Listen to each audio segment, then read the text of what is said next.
வினோத வாய்ஸ் நேயர்களுக்கு வணக்கம். நான் உங்கள் கிருஷ்ணவேல். இன்னைக்கு நாம இன்று மாலை எதை பற்றி பார்க்க போறோம்னா, அண்ணன் சீமான் வந்து பேசி ரொம்ப நாள் ஆகுது. அவர் தான் எந்த திராவிட கட்சியிலையும் கூட்டணி வைக்க மாட்டேன்னு சொல்லிட்டாருல, இந்த தேர்தலில் கூட்டணி வைக்க போகிறாரா இல்லையா அப்படிங்கிறத பற்றி தான் விரிவாக இன்னைக்கு பார்க்க போகிறோம். நம்ம வீடியோவில் அடிக்கடி நம்ம வந்து அப்புறம் நண்பர்களே புத்தகம் வாங்குன்ற போடுறதெல்லாம் வந்து நிறைய பேர் கேலி பண்ணுறாங்க. கேலி கிண்டல்லாம் பற்றி நம்ம கவலைப்பட வேண்டிய அவசியம் இல்லை. எத்தனையோ காமெடி பண்ணுறவங்க சேனல்லாம் என்ன பண்ணுறாங்க, என்ன சப்போர்ட் பண்ணணும்னு நினச்சிங்கன்னா நீங்கள் பணம் அனுப்புங்கன்னு கேட்குறாங்க. நம்ம என்ன பணம் அனுப்புங்கன்னு கேட்குறோமா? சேனல் நடத்த பணம் தேவைப்படும். அப்படி தேவைப்படக்கூடிய பணத்தை நீங்கள் புத்தகம் வாங்கினால் உங்களுக்கு புத்தகங்கள் வாங்கிய அந்த புத்தகங்களாகிய அறிவாயுதம் உங்கள் கைக்கு கிடைக்கும். அதன் மூலமாக எங்களுக்கு கிடைக்கக்கூடிய பணத்தை வைத்து நாங்கள் இந்த சேனலை நடத்த முடியும் அப்படின்னு தான் நம்ம சொல்கிறோம். ஸோ புத்தகம் வாங்குங்க அப்படின்னு நான் கேட்பதில் நான் கூச்சப்படவில்லை. அதை பார்ப்பதற்கு நீங்களும் சலிப்படைய வேண்டிய அவசியம் இல்லை. புத்தகம் வாங்க முடியாதவர்கள் லைக் போட்டாலும் சப்போர்ட்டு தான், ஷேர் பண்ணாலும் சப்போர்ட்டு தான், சப்ஸ்கிரைப் பண்ணாலும் சப்போர்ட்டு தான், ஏன் கமெண்ட் போட்டிங்கன்னா கூட சப்போர்ட்டு தான். ஸோ ஏதாவது ஒரு வகையில் உங்கள் ஆதரவை நம்ம சேனலுக்கு கொடுத்துக்கிட்டே இருங்க. திடீர்னு என்ன சார் அண்ணன் சீமான் கூட்டணி அப்படின்றீங்க அப்படின்னா, ஒன்றும் இல்லை, இன்னைக்கு காலையில் ஒரு வீடியோ ஒன்று பார்த்தேன். சீமான் பேசின வீடியோ. இந்த எலெக்ஷனில் யாரெல்லாம் எங்கே நிற்க போகிறாங்க அப்படின்ற மாதிரி கேட்டுக்கிட்டு இருக்காங்க. அது ப்ரெஸ் மீட்டாக இல்லை அவங்க ஆஃபீஸ்க்குள்ளே நடந்த மீட்டிங்கான்னு தெரில. தம்பி கார்த்தின்னு சொல்கிறாப்புல, யார் இடுமாவன கார்த்தியை தான் சொல்கிறாப்புலன்னு நினைக்கிறேன். அண்ணன் எங்கே நிற்க போகிறேன், அண்ணா வந்து அமெரிக்காவில் ஆஸ்திரேலியாவில் எங்கே நிற்கலாம்னு யோசிச்சுட்டு இருக்கேன். இதில் என்ன முக்கியமாக கவனிக்க வேண்டிய ஒரு விஷயம் அப்படின்னு பார்த்தீங்கன்னா, சீமான்கிட்ட கேட்கும்போது அவரே வாயை தவறி உளறிட்டாப்புல. என்ன உளறினாப்புல, அதுக்குள்ளேயே யார் நிற்க போகிறாங்கன்னா இந்த கூட்டணிலாம் பேசிகிட்டு இருக்காங்கல்ல அப்படின்ட்டாரு. வாயை தவிர அந்த வீடியோ பாருங்கள், புதிய தலைமுறையில் இருக்குன்னு நினைக்கிறேன். 1 நிமிஷமோ 1.5 நிமிஷம் வீடியோ தான். கூட்டணிலாம் பேசிகிட்டு இருக்காங்கல்ல அப்படின்ட்டார். அப்போ கூட்டணியில் இந்த வாட்டி சீமான் நிற்க போகிறாரு அப்படின்றது உறுதியாகிறது அப்படிங்கிறது இதன் மூலமாகவும் தெரிஞ்சுக்கலாம். ஒரு 4 நாளைக்கு முன்னாடி ஆடிட்டர் குருமூர்த்தியை வந்து தந்தி டிவியில் ஒரு பேட்டி கொடுத்துருந்தார். அந்த பேட்டியில் அதையும் சொல்லியிருந்தார் அவரும். இப்போதைக்கு எடப்பாடியாரை நாங்கள் கூட்டு வந்துட்டோம், அடுத்தால சீமானை கூட்டு வர வேண்டியதான் வேலை அப்படின்ற மாதிரி அவரும் உளறிட்டார். ஸோ அங்கே கூட்டணி பேச்சுவார்த்தைகள் ரொம்ப தீவிரமாக நடக்குது போல இருக்கு. அதனால தான் இவர் வந்து உடனே நயினார் நாகேந்திரன் எங்கள் மாமா அப்படின்ட்டார். ஸோ சொன்ன சொல் தவறாத சீமான் யாரோடும் கூட்டணி இல்லை அப்படின்லாம் நான் சொல்லலை அப்படின்னு சொல்லுவார் பாருங்க. சொல்லிட்டு என்ன சொல்லுவார், எந்த திராவிட கட்சியோடும் கூட்டணி இல்லை அப்படின்னு தான் நான் சொன்னேன். நான் வந்து இப்போ கூட்டணி வைக்கிறது வந்து திராவிட கட்சியோடு இல்லை, பாஜக கூட தான் அப்படின்னு பிளேட்டை போட போகிறாப்புல. அப்போ அதிமுகவும் அந்த கூட்டணியில் இருக்கே, அப்போ அது திராவிட கட்சி இல்லையா? அதுவும் கரெக்டு தான். அதிமுகவெல்லாம் திராவிட கட்சின்னு சொன்னால் அதிமுக காரங்களே நம்ப மாட்டாங்க, சரியா? அதனால அண்ணன் சீமான் வந்து திராவிட கட்சிகள் இல்லாத கூட்டணியில் தான் இருக்கிறார் அப்படின்னே நம்புவோம். சீமானுக்கு என்ன பிரச்சனை எனக்கு சத்தியமாக புரியல. 15 வருஷமாக கட்சி நடத்துகிறேன்றாரு. 15 வருஷமாக கட்சி நடத்தி தன் வேட்பாளர்கள் ஜெயிச்சு விடாமல் இருப்பதற்கு உண்டான வேலையை ரொம்ப தெளிவாக தீவிரமாக செஞ்சிட்டு இருக்கிறாரு அப்படிங்கிறது தான் கடந்த காலத்தில் ஃபுல்லாகவே நம்ம பார்க்குறோம். ஒரு தேர்தலையும் யாரும் ஜெயிச்சிடக்கூடாது. தேனியில் கூட யாரோ பிரச்சாரம் பண்ணலான்னு கிளம்புறாங்கன்னா உடனே யாரும் தேனி போக சொன்னது, நீ மதுரைக்கு போ அப்படின்றாங்களாம். யாரோ மதுரைக்கு வரேன்னா மதுரைக்கு நீ போகிற, நீ வேற எங்கேயாவது போ அப்படின்னு அனுப்பிச்சி விட்றாராம். யாரையும் ஜெயிச்சிடக்கூடாது அப்படிங்கிறதுல தெளிவாக இருக்காரு அப்படின்னு சொல்லி கட்சிக்காரங்களே வந்து இதை ஒரு குற்றச்சாட்டாக தான் வைக்கிறாங்க. இப்போ கூட சாட்டை, அதாவது எனக்கு தெரிஞ்சு உலகத்திலேயே ஒரு கட்சியிலேருந்து ஒரு சேனலை மட்டும் விலக்கி வச்சது, ஒரு நபரை பிடிக்கலைன்னா அந்த நபரை கட்சியை விட்டு விளக்குவாங்க. ஆனால் நபரை விளக்காமல் கட்சியை விட்டு அந்த சேனலை மட்டும் நீக்கின வரலாறு வந்து அண்ணன் சீமானுக்கு மட்டும்தான் உண்டு. அதுவும் கேட்டாதீங்க, என்ன சார் நீங்கள் போய் அந்தால போய் அண்ணன்னுக்கிட்டு இருக்கீங்க அப்படின்னு. நான் சொல்கிறதுங்க இல்லைங்க, நாம் தமிழர் தம்பிகள் வந்து எங்கள் அண்ணன் சீமான்னு சொல்கிறாங்கல்ல. மற்றவங்களுக்கெல்லாம் சில பட்டங்கள் கொடுப்பாங்க. கலைஞர், புரட்சி தலைவர், புரட்சி தலைவி, பேரறிஞர், இப்படிலாம் பட்டம் கொடுப்பாங்க. சீமானுக்கு அண்ணன் அப்படிங்கிறதே ஒரு பட்டம் தான், சரியா? அண்ணன்றது மட்டும்தான் சீமானுக்கு பட்டம். வேற என்னத்தான் அவர்கிட்ட போய் சொல்றது? அன்னைக்கு கூட பாருங்க, இந்த வக்ஃபு எதிர்ப்புக்கு வந்து திமுகலேருந்து 25 எம்பி தானங்க வந்து எதிர்த்து வாக்களித்தாங்க. மிச்சம் இருக்க 14 பேர் எங்கெங்க போனாங்க? மிச்சம் 15 பேர் வரவே இல்லைங்க.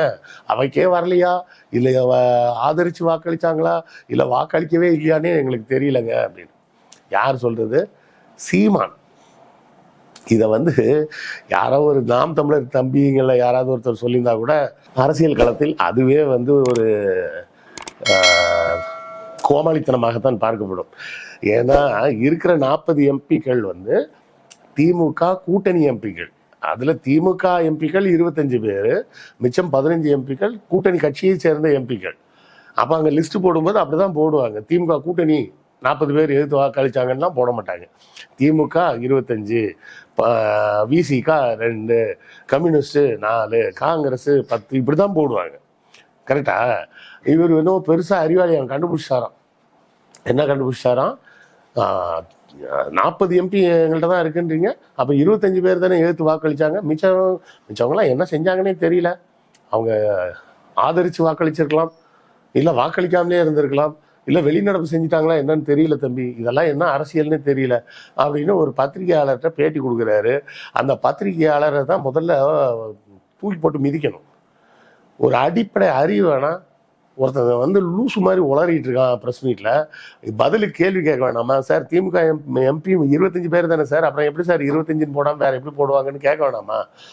இந்த இல்லை, நான் வந்து அந்த கேமரா எடுத்துகிட்டு போன ஆளுங்களை நான் குறை சொல்ல மாட்டேன். அவங்கெல்லாம் சின்ன வயசு பசங்களாக இருப்பாங்க. அவங்களோட சீனியர்லாம் என்ன பண்ணுறாங்க?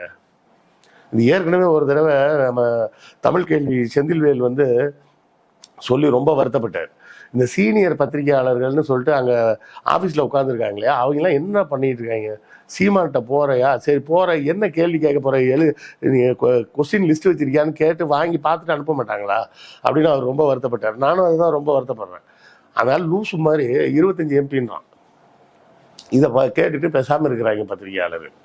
அதே தான் இன்னைக்கு அவர் வந்து சிரிக்கிறாராம். அண்ணா வந்து எங்கே நிற்க, அண்ணா அமெரிக்காவில் நிற்க போகிறேன் இல்லை ஆஸ்திரேலியாவில் நிற்கலாமான்னு இருக்க போகிறேன் அப்படின்னு சொல்லிட்டு அவனே சொல்லிட்டு ஹாஹான்னு ஒரு சிரிப்பு வேற. ஆக இது அவர் வாயை தவறி சொன்னது தான் அந்த கூட்டணி. ஸோ பாஜகவோடு சீமானின் கூட்டணி வெட்ட வெளிச்சமாக வெளியே வரப்போகுது.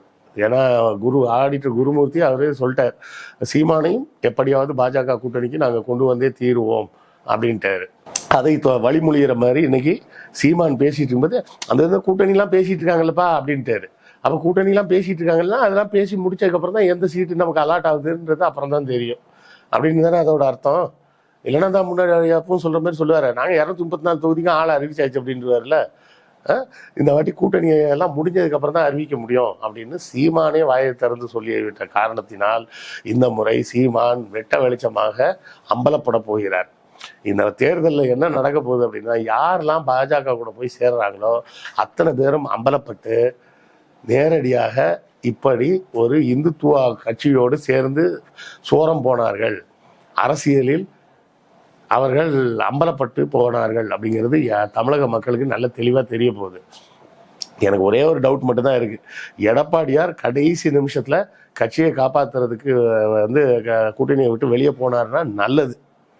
ஏன்னா கட்சிக்குள்ள ஃபுல்லா எல்லாருமே வந்து கடுமையான எதிர்ப்பு மனநிலையில் தான் இருக்கிறாங்க. பாஜக கூட சேர்ந்து நம்மளாம் நாசமாக போயிட்டோம், இத்தனை வருஷம் போனது போட்டோம், இனிமையாவது உருப்படியாக தப்பிக்கிறதுக்கு உண்டான வழியை பார்ப்போம் அப்படின்னு. ஏன்னா ஜெயக்குமார் வந்து பேட்டியாக கொடுத்துருந்தாரு, நான்லாம் தோற்கிற ஆளாங்க அப்படின்னாரு. உண்மைதாங்க, ஜெயக்குமார்லாம் தோற்று போகக்கூடிய ஆளே கிடையாது. அதுவும் அவர் ராயபுரத்தில் நின்னார்னா அவர் சாலிடாக ஜெயிப்பார். ராயபுரத்தில் நின்று ஜெயக்குமார் தோற்றதா சரித்திரமே கிடையாது.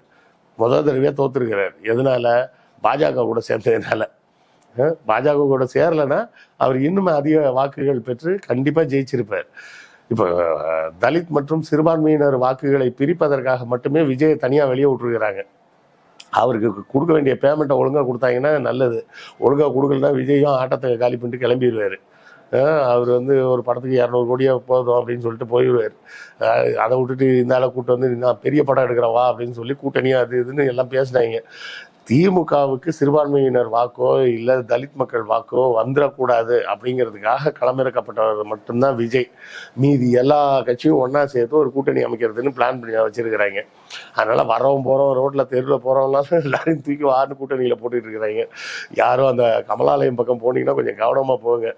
வேட்டி கீட்டி கட்டிட்டு போனீங்கன்னா யாரோ கட்சிக்காரன் போல இருக்கா தூக்கு உள்ள அப்படின்னு தூக்கிட்டு போய் வாங்க வாங்க உங்களுக்கு எத்தனை சீட்டு வேணும், எங்கே நிற்கிறீங்க அப்படின்னு கேட்டு கூட்டணி பேச ஆரம்பிச்சிடுவாங்க. ஏன்னா சீமானே வந்து கூட்டணிக்கு வர்றதுக்கு தயார் அப்படின்ற அளவுக்கு மிரட்டி வச்சிருக்கிறாங்க அப்படின்னா, ஏன்னா மிரட்டி தான் வச்சிருக்க முடியும்.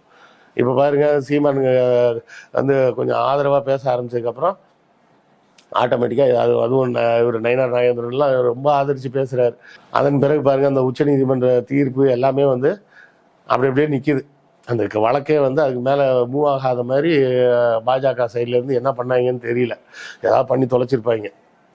அந்த பொண்ணுக்கு பாவம், அது பல வருஷமாக அந்த பொண்ணு கதறிக்கிட்டு தான் இருக்குது.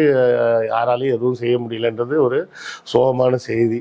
ஸோ இத்தனை ஆண்டு காலம் தன்னுடைய விரதத்தை முடித்து கொண்டு ஜூஸ் குடித்து விரதத்தை முடிச்சு வச்சாங்க, உண்ணாவிரதத்தை அப்படிம்பாங்களே, அதுபோல் கூட்டணி இல்லாமலே தனித்தே நிற்பேன், கோட்டைச்சாமி தலைகீழாகத்தான் குதிப்பேன் அப்படின்னு குதிச்சுக்கிட்டு இருந்த சீமான் தலைகீழாக குதிச்சா கூட பரவாயில்ல, இப்போ மலையிலேருந்து குதிக்க போகிறேன்ட்டு போயிருக்காரு.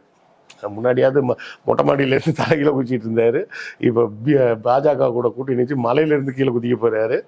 அதோட அவர் கட்சி சாப்டர் க்ளோஸ் ஆக போகுது அப்படிங்கிறது தான் இந்த செய்திகள்லேருந்து நம்ம பார்க்க போகிறோம். தொடர்ந்து பார்ப்போம் என்ன நடக்குதுன்னு. இது குறித்த உங்கள் கருத்துக்கள் என்னன்றதையும் கமெண்ட்டில் சொல்லுங்கள், நானும் தெரிஞ்சுக்கிறேன். அடுத்த காணொலியில் சந்திப்போம். நன்றி, வணக்கம்.